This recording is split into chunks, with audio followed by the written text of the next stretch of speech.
Hello student, welcome to Swati's classes. आज हम देखेंगे 6 स्टैंडर्ड का science lesson number 1 natural resources air water and land. इस लेसन के question and answer.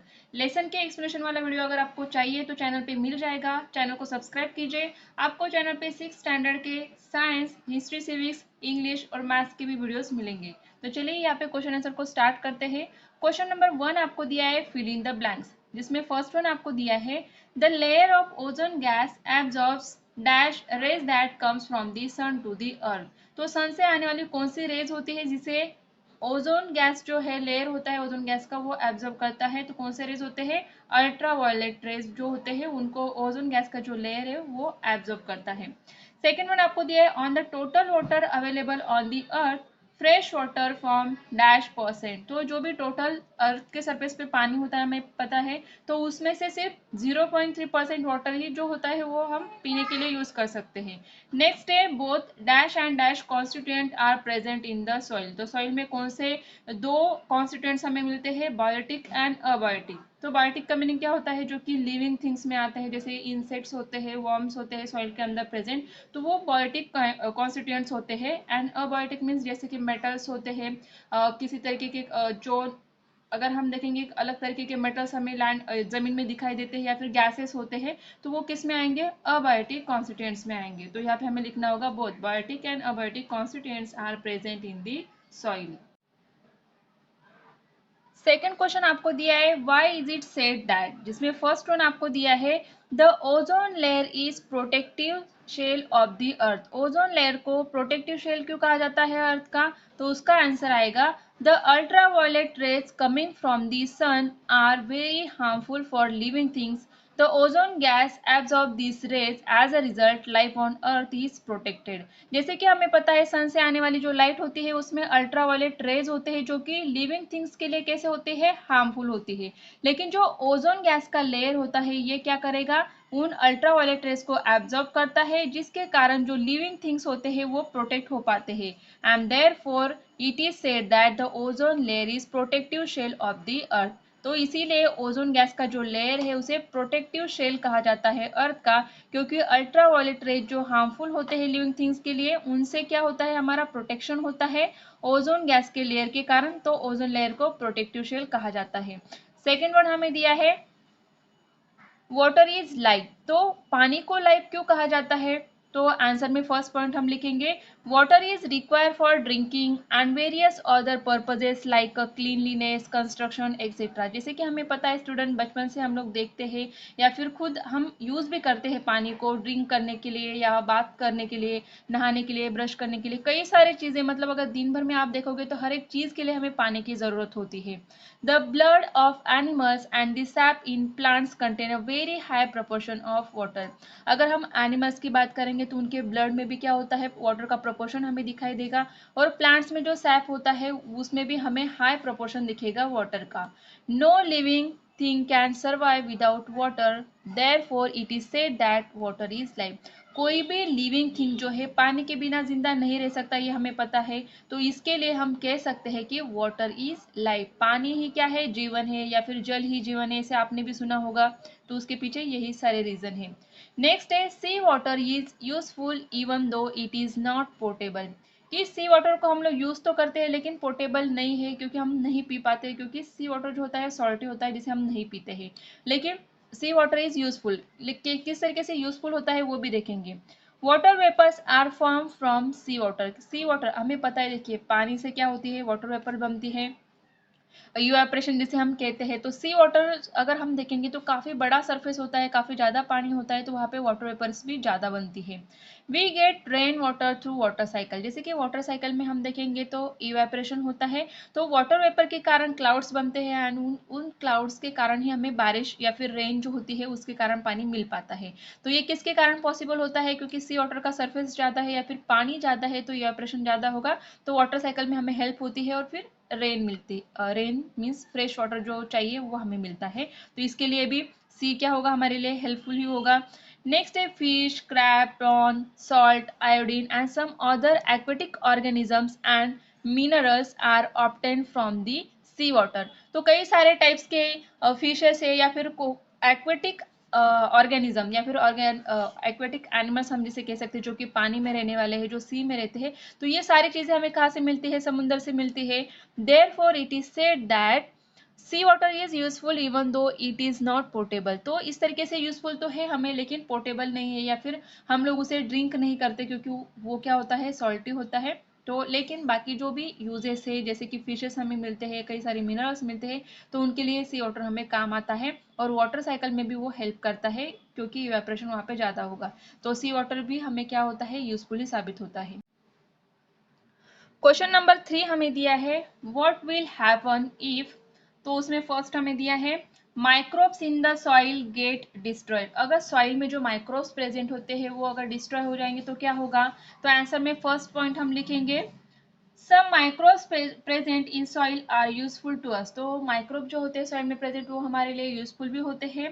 They decompose the parts of dead animals and plants and form humus. तो ये microbe जो soil में प्रेजेंट होते हैं, इनका काम क्या होता है कि जो भी डेड एनिमल्स होते हैं या फिर जो प्लांट्स होते हैं, उन्हें डिकम्पोज करना, और डिकम्पोज करने के बाद क्या होता है? वो एनिमल्स या फिर डेड प्लांट्स जो होते हैं, उनका जो रिमेन बचता है वो सॉइल में मिक्स हो जाता है, जिससे क्या फॉर्म होता है? ह्यूमस फॉर्म होता है। And humus contains a lot of nutrients which are required by plants। तो प्लांट्स के लिए जो न्यूट्रिएंट जरूरी होते हैं वो किससे फॉर्म होते हैं? फिर ह्यूमस में हमें मिलते हैं, जो कि माइक्रोब डिकम्पोज करते हैं किन्हें? डेड एनिमल्स एंड प्लांट्स को। तो उससे ह्यूमस बनेगा, एंड ह्यूमस में कई सारे न्यूट्रिएंट्स होते हैं जो कि प्लांट्स के लिए जरूरी होते हैं। If microbes are destroyed humus will not be form. अगर माइक्रोब्स ही नहीं रहेंगे तो फिर डेड एनिमल्स और प्लांट्स को कौन डिकम्पोज करेगा? अगर वो डिकम्पोज नहीं होंगे तो जो भी इंपॉर्टेंट न्यूट्रिएंट्स होते हैं प्लांट्स के लिए वो भी नहीं होंगे, plants will not grow properly, और इसके कारण फिर प्लांट्स भी अच्छे से ग्रो नहीं हो पाएंगे। So we will not get food from plants. और जैसे कि हमें पता है कि हम लोग क्या करते हैं, जो भी फूड हमें मिलता है वो किससे मिलता है? प्लांट्स से मिलता है। अगर यहाँ पे प्लांट्स ही ग्रो नहीं होंगे तो फिर हमें फूड भी नहीं मिलेगा। तो इसके लिए माइक्रोब्स जो सॉइल में प्रेजेंट होते हैं वो हमारे लिए काफ़ी यूजफुल है, तो वो अगर डिस्ट्रॉय हो जाएंगे तो ये सारी चीज़ें हो सकती है। नेक्स्ट हम देखेंगे second one, the number of vehicles and factories in your surroundings increases. अगर आपके सराउंडिंग में फैक्ट्रीज हो या फिर व्हीकल्स, नंबर ऑफ व्हीकल्स बढ़ जाएंगे तो उनसे क्या इफेक्ट हो सकता है आपके एरिया पे, वो आपको लिखना है। जैसे कि देखिए फर्स्ट पॉइंट हम लिख सकते हैं, if the number of vehicles increases the proportion of carbon dioxide and other pollutant gases will increases. अगर यहाँ पे देखिए नंबर ऑफ व्हीकल्स बनेंगे, ज़्यादा यूज होंगे, तो उनसे निकलने वाले जो गैसेस है वो भी एयर में ज़्यादा मिक्स होंगे, जैसे कि कार्बन डाइऑक्साइड है या फिर अदर जो पोल्यूटेंट गैसेस मीन्स हवा को खराब करने वाले जो गैसेस होते हैं वो इंक्रीज हो जाएंगे, एयर में मिक्स हो जाएंगे, तो एयर भी क्या हो जाएगी? वहाँ पे पोल्यूट हो जाएगी। Harmful gases causes so many harmful effect to surrounding. तो ऐसे जो हार्मफुल गैसेस है जो कि फैक्ट्री से या फिर व्हीकल से निकलेंगे, जिनके कारण इफेक्ट हमें दिखाई देगा किसके ऊपर? जो भी हमारे सराउंडिंग में लिविंग थिंग्स होंगे उनके ऊपर हमें ये इफेक्ट्स दिखाई देंगे। तो यहाँ पे और भी एक दो पॉइंट्स आपके मन से आप क्या कर सकते हो? ऐड कर सकते हो कि कौन से इफेक्ट आपको दिखाई देंगे। नेक्स्ट है C1, the total supply of portable water is finish. अगर पोर्टेबल वाटर जो है पूरी तरीके से अगर फिनिश हो जाएगा तो फिर क्या होगा? फर्स्ट पॉइंट इसमें हम लिखेंगे, we require portable water for drinking. Portable water जो होता है, फ्रेश वाटर जो होता है, वो हम किसके लिए यूज करते हैं? पीने के लिए यूज करते हैं। If the total supply of portable water is finish, अगर यही पूरा जो पोर्टेबल सप्लाई वाटर का होता है वो फिनिश हो जाएगा तो क्या होगा? we will have to obtain potable water from salty sea water which is costly process। तो पीने के लिए तो पानी हमें चाहिए, पोर्टेबल वाटर जो है पूरा खत्म हो जाएगा तो हम क्या करेंगे?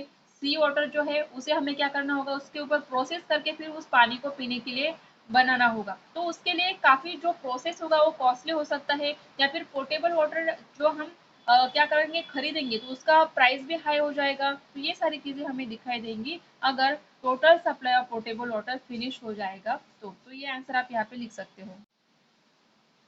क्वेश्चन नंबर 4 हमें दिया है, मैच द फॉलोइंग, जिसमें group A and group B दिया है। तो ग्रुप ए में है carbon dioxide, oxygen, water vapour and microbes. तो इन्हें हमें मैच करना है ग्रुप बी से। तो देखिए कार्बन डाइऑक्साइड क्या करेगा? कंबशन में हेल्प करता है, तो फर्स्ट का आएगा हमारा डी। सेकेंड है ऑक्सीजन, तो ऑक्सीजन कहाँ पे हम यूज कर सकते हैं? प्लांट्स एंड फूड प्रोडक्शन में ऑक्सीजन यूज होता है, तो सेकेंड का आएगा सी। नेक्स्ट है वाटर वेपर, तो वाटर वेपर कहाँ पे यूज होता है या फिर कहाँ पे ये करता है? रेन, जिसके कारण क्या होती है? रेन होती है, तो वाटर वेपर का क्या आएगा answer? B, rain. Microbes generation of soil में हेल्प करते हैं। तो फोर्थ का आंसर आएगा ए। तो इस तरीके से आप मैच द फॉलोइंग यहाँ पे कर सकते हो। नेक्स्ट है question number 5, name the following, जिसमें फर्स्ट वन आपको दिया है constituent of the biosphere. Biosphere के कॉन्स्टिट्यूएंट्स कौन से हैं? तो कौन से हैं? एटमॉस्फेयर, लिथोस्फीयर एंड हाइड्रोस्फीयर है। सेकेंड हमें दिया है biotic constituent of soil. Biotic constituents कौन से होते हैं? तो माइक्रोब्स होते हैं, इंसेक्ट्स एंड वर्म्स आएगा। नेक्स्ट है फॉसाइल फ्यूल कौन से होते हैं? तो petrol, diesel and kerosene. Next है inert gases in air. Air में कौन से इनर्ट गैसेस होते हैं, उनके नाम हमें लिखना है। तो argon, helium, neon and krypton. Next है gases that are harmful to the ozone layer. Ozone layer को हार्मफुल होने वाले गैसेस कौन से हैं? तो कौन से आएंगे? Carbon tetrachloride and chlorofluorocarbon. Question number 6 है ट्रू और फॉल्स, जिसमें फर्स्ट वन हमें दिया है land and soil are the same thing. तो जैसे कि हमने लेसन में डिस्कस किया है, देखा है कि लैंड एंड सॉइल एक ही होता है क्या, सेम थिंग है क्या? नहीं। तो आंसर क्या आएगा? फॉल्स आएगा। सेकेंड है the water in a lake is called ground water. तो ग्राउंड वाटर क्या होता है? जो जमीन के नीचे वाला पानी होता है उसे हम ग्राउंड वाटर कहते हैं। तो लेक तो जमीन के ऊपर ही होता है, तो ये भी क्या आएगा? फॉल्स आएगा। It takes about 1000 year to form a 25 centimetre thick layer of soil. तो ये भी आंसर फॉल्स आएगा। क्यों आएगा? क्योंकि यहाँ पे 25 सेंटीमीटर दिया है और वो क्या आता है? 2.5 सेंटीमीटर का लेयर बनता है, जैसे कि हमने बुक में देखा है। तो ये भी आंसर क्या आएगा? फॉल्स आएगा। नेक्स्ट है radon is used in decorative lights. तो ये भी फॉल्स आएगा। क्यों आएगा? क्योंकि neon is used to decorative lights, neon use किया जाता है। तो यहाँ पे रेडॉन दिया है, इसके लिए हम क्या करेंगे? इसको भी फॉल्स लिखेंगे। क्वेश्चन नंबर 7 आपको दिया है answer in your own words, जिसमें फर्स्ट वन आपको दिया है explain with the help of A diagram how soil is form. तो देखिए स्टूडेंट, यहाँ पे आपको डायग्राम दिया है बुक में लेयर्स ऑफ प्लांट। तो यहाँ पे हमें दिखेंगे कि सबसे यहाँ पे नीचे कौन सा लेयर है? बेड रॉक है, और उसके बाद है layer of soil and small rocks, and then है immature soil, soil and humus. इस तरीके से क्या होते हैं?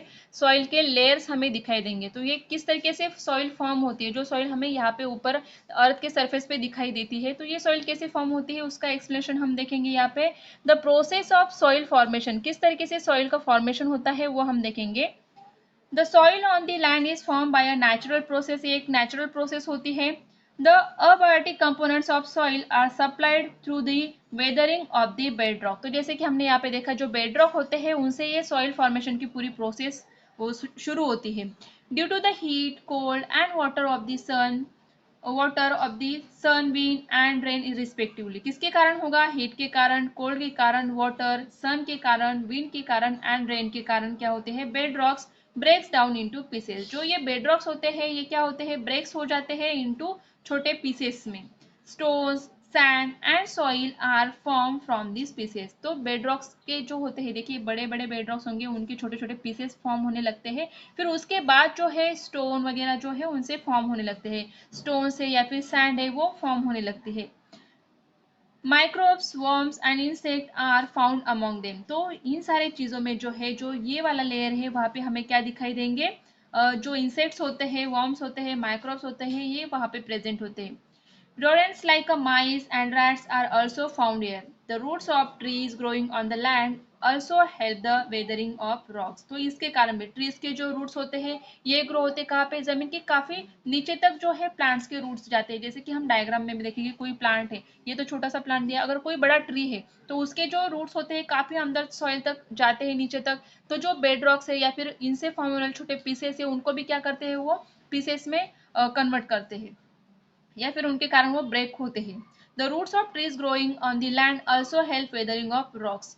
The process of soil formation is slow and continuous. तो सॉइल फॉर्मेशन की ये प्रोसेस क्या एक या दो दिन में नहीं होती है, काफी स्लो एंड कंटिन्यूस चलने वाली ये प्रोसेस होती है। It takes about 1000 years for a 2.5 centimetre thick layer of mature soil to form. तो जो मैच्योर सॉइल फॉर्म होती है उसके लिए काफी साल लग जाते हैं। जैसे कि हम यहाँ पे फिर से डायग्राम देखेंगे, तो बेडरॉक जो होते हैं वहाँ पे वेदरिंग इफेक्ट्स जो होते हैं, जैसे कि सन के कारण, कोल्ड के कारण, हीट के कारण, बारिश के कारण बेड रॉक जो है कन्वर्ट होते हैं छोटे पीसेस में, उनके बाद फिर से वो छोटे पीसेस बन के क्या हो जाएंगे, सॉइल होते हैं, स्मॉल रॉक्स होते हैं या फिर स्टोन्स में फॉर्म होते हैं। उसके बाद जो है हम अगर देखेंगे तो यहाँ पे इंसेक्ट्स वर्म वो प्रेजेंट होते हैं, जिनके कारण यहाँ पे क्या होगा, फिर सॉइल फॉर्मेशन होगा, इमेच्योर सॉइल जो होती है वो फॉर्म होती है। और नेक्स्ट जो लेयर हमें दिया है जैसे कि ह्यूमस है, सॉइल है, ये किस तरीके से माइक्रोब्स जो होते हैं वो क्या करेंगे, प्लांट्स हो डेड एनिमल्स हो उनको क्या करेंगे, डिकम्पोज करते हैं, और वो भी कहाँ पे मिक्स होते हैं, फिर इस सॉइल में मिक्स हो जाते हैं। इसके लिए ये सॉइल क्या होती है, यूजफुल होती है प्लांट्स की ग्रोथ के लिए। तो इस तरीके से ये सॉइल के लेयर्स दिए हैं जो आपको नाम याद रखने हैं, bed rock, layer of soil and small rocks, immature soil, soil and humus. तो ये सारी चीजें आपको याद रखनी है। नेक्स्ट वन आपको दिया है, why is there a shortage of water even though it occupies about 71% of the earth surface? Earth surface पे अगर हम कहते हैं कि 71% वाटर हमें दिखाई देता है, फिर भी पानी की कमी क्यों होती है? तो इसका आंसर लिखेंगे हम first point, water occupies about 71% of the earth surface but only 0.3% of total water on the earth is fresh water available for drinking। भले ही 71% वाटर हमारी अर्थ सरफेस पे अवेलेबल होता है, लेकिन उसमें से सिर्फ 0.3% ही वाटर जो है हम पीने के लिए यूज कर सकते हैं।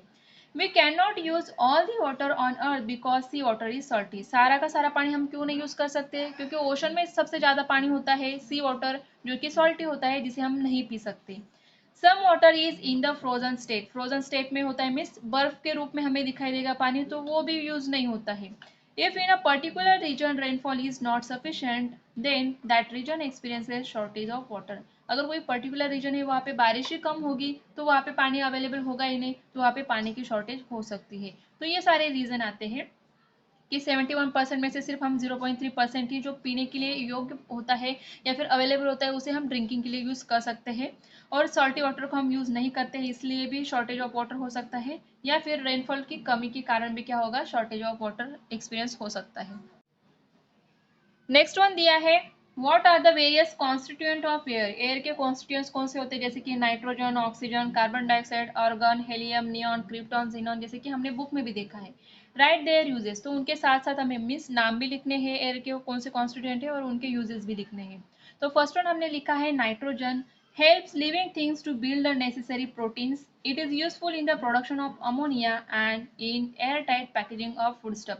तो एयरटाइट जो पैकेजिंग फूड स्टफ होते हैं उनमें आपको देखिए एयर फिल होगी, कोई पैकेट्स होते हैं जैसे वेपर स्ट्रिप्स वगैरह होते हैं उनमें, तो वो क्या होता है, एक तरीके से नाइट्रोजन गैसेस ही उसमें डाला जाता है, और जो लिविंग थिंग्स होते हैं उनमें प्रोटीन्स बिल्ड करने के लिए भी नाइट्रोजन यूजफुल होता है। नेक्स्ट है ऑक्सीजन, तो ये सबको ही पता है ऑक्सीजन हम क्या करते हैं, जो भी रेस्पिरेशन प्रोसेस होता है उसमें ऑक्सीजन को यूज किया जाता है। Necessary for respiration in living things and for combustion. Combustion का मीनिंग क्या होता है, जैसे कि हमने एक्सपेरिमेंट देखा है, देखिए जो कैंडल वाला, कैंडल को हम जलाते हैं उस पर अगर हम ग्लास को उल्टा करके रख देंगे तो वो बुझ जाती है कैंडल, क्यों, क्योंकि ऑक्सीजन जरूरी होता है एयर में। एयर में अगर ऑक्सीजन है तो कंबशन होगा, मीन्स कैंडल जलती है। अगर ऑक्सीजन पूरी तरीके से यूटिलाइज हो जाएगा तो उसके बाद में कैंडल बुझती है। मीन्स ऑक्सीजन किसके काम आएगा, रेस्पिरेशन, जो कि हम एक क्या करते हैं, इनहेल एंड एक्सेल, एक्सेल का जो प्रोसेस होता है रेस्पिरेशन का, तो वहाँ पे ऑक्सीजन हम लेते हैं, और उसके बाद कंबशन के लिए भी ऑक्सीजन यूज होता है। नेक्स्ट है carbon dioxide, plants use it for producing their food. कि कार्बन डाइऑक्साइड जो है प्लांट्स किसके लिए यूज करते हैं, अपना खाना बनाने के लिए, मीन्स कौन से प्रोसेस में, फोटोसिंथेसिस प्रोसेस में। हमें पता है कि सनलाइट वाटर के साथ साथ हमें कार्बन डाइऑक्साइड भी चाहिए, तभी प्लांट क्या करते हैं, अपना फूड बना सकते हैं by photosynthesis process. Use in fire extinguisher, जो फायर एक्सटिंग्विशर मीन्स अगर कहीं पे आग लग जाती है तो उसे बुझाने के लिए जो फायर एक्सटिंग्विशर यूज किए जाते हैं उसमें कार्बन डाइऑक्साइड को यूज किया जाता है। नेक्स्ट है argon, use in electric bulbs, electric bulbs में यूज होता है। नेक्स्ट है helium, use for obtaining low temperature and also for generating lift in airships. Next है neon, use in decorative lights and for street lightning, जो decorative lights होते हैं या फिर स्ट्रीट लाइट जो होते हैं उनमें यूज किया जाता है। Krypton use in a fluorescent tubes and xenon use in a flash photography. तो ये कुछ नाम दिए गए हैं कॉन्स्टिट्यूएंट ऑफ एयर के, और उनके यूजेस भी दिए हैं, तो ये आपको क्या करने हैं, अपनी नोटबुक में लिखने हैं। नेक्स्ट वन हमें दिया है, why are air, water and land consider to be valuable natural resources. तो इन सारे नेचुरल रिसोर्सेज को वैल्यूएबल क्यों कहा जाता है, air is necessary for respiration of all living things. Air में जो ऑक्सीजन होता है वो हमें रेस्पिरेशन के लिए काफ़ी यूजफुल होता है और काफ़ी ज़रूरी होता है। Water is also important for living things. The survival of all living thing is possible only if water is available. हर एक लिविंग थिंग के लिए पानी कितना ज़रूरी है ये हमें पता ही है। बिना पानी के हम जी सकते हैं क्या? नहीं। अगर हमें ज़िंदा रहना है तो पानी हमें चाहिए। Land is necessary to build shelter for us. Land is requires for agriculture. तो जमीन किसके लिए हमें इंपॉर्टेंट जरूरी होती है? हमारे घर कहाँ पे बनाएंगे? शेल्टर्स मीन्स क्या? घर। हमारे घर कहाँ पे बनाते हैं? हम जमीन के ऊपर। तो इसके लिए भी जमीन हमें यूजफुल होती है या फिर जरूरी है। And next thing is agriculture, कि अगर हमें खेती करनी है, अगर हमें खाने के लिए खाना चाहिए तो कहाँ से मिलेगा? प्लांट से। मीन्स जो भी एग्रीकल्चर में हम ग्रेन्स को उगाते हैं, जो फूड हमें एग्रीकल्चर से मिलेगा, तो उसके लिए भी ज़मीन चाहिए, तभी तो हम एग्रीकल्चर जो होता है वो कर पाएंगे। नेक्स्ट है air water and land satisfy our basic needs. तो बेसिक नीड्स कौन सी है? देखिए, पानी है, खाना है, शेल्टर है, ये सारी चीज़ें कहाँ से मिलेंगी हमें? एयर वाटर एंड लैंड जो रिसोर्सेस है उनसे ही मिलेंगी। But natural resources are limited. कोई भी नेचुरल रिसोर्स अगर आप देखोगे तो वो लिमिटेड ही होता है। उसी तरीके से एयर वाटर लैंड ये भी क्या है? लिमिटेड है। So air water and land are consider to be valuable natural resources. तो इसके लिए इनकी वैल्यू क्यों ज़्यादा है या फिर इन्हें हम वैल्यूएबल क्यों कहेंगे? क्योंकि हमारे लाइफ में ये सारी चीज़ें काफ़ी इंपॉर्टेंट है। अगर पानी नहीं होगा तो हम जिंदा नहीं रहेंगे। एयर नहीं है, ऑक्सीजन नहीं ले पाएंगे तो कैसे जिंदा रहेंगे? अगर हमारे लिए रहने के लिए घर नहीं है या फिर हम खेती नहीं कर पाएंगे तो हमें खाना भी नहीं मिल पाएगा। तो हमारी बेसिक नीड्स को सेटिस्फाई करते हैं ये तीनों भी नेचुरल रिसोर्सेज। और ये लिमिटेड होते हैं, लिमिटेड फॉर्म में है, तो इनको यूज़ करने के टाइम हमें सोचना चाहिए, सोच समझ के इनको यूज़ करना चाहिए। तो आई होप स्टूडेंट आपको जितने भी क्वेश्चन आंसर इस लेसन के दिए हैं वो अच्छे से समझ में आए होंगे। आपको क्या करना है, जो भी आंसर्स यहाँ पे दिए हैं आपके नोटबुक में अच्छे से लिखने हैं, ताकि जब भी एग्जाम होगी आपकी तो आप इन्हें लर्न कर सकते हो और आपको इजीली आंसर्स भी समझ में आ जाएंगे। और आपने एक्सप्लेनेशन वाला वीडियो अगर नहीं देखा होगा लेसन का तो उसे भी देख लीजिए, क्योंकि अगर एक बार लेसन आपको अच्छे से समझ में आ जाएगा तो आपके ये सारे क्वेश्चन आंसर भी इजीली समझ में आ जाएंगे। और अगर आपको ये वीडियो भी अच्छा लगा हो तो वीडियो को लाइक ज़रूर कीजिए, और चैनल को अगर आपने सब्सक्राइब नहीं किया होगा तो सब्सक्राइब भी ज़रूर कीजिए।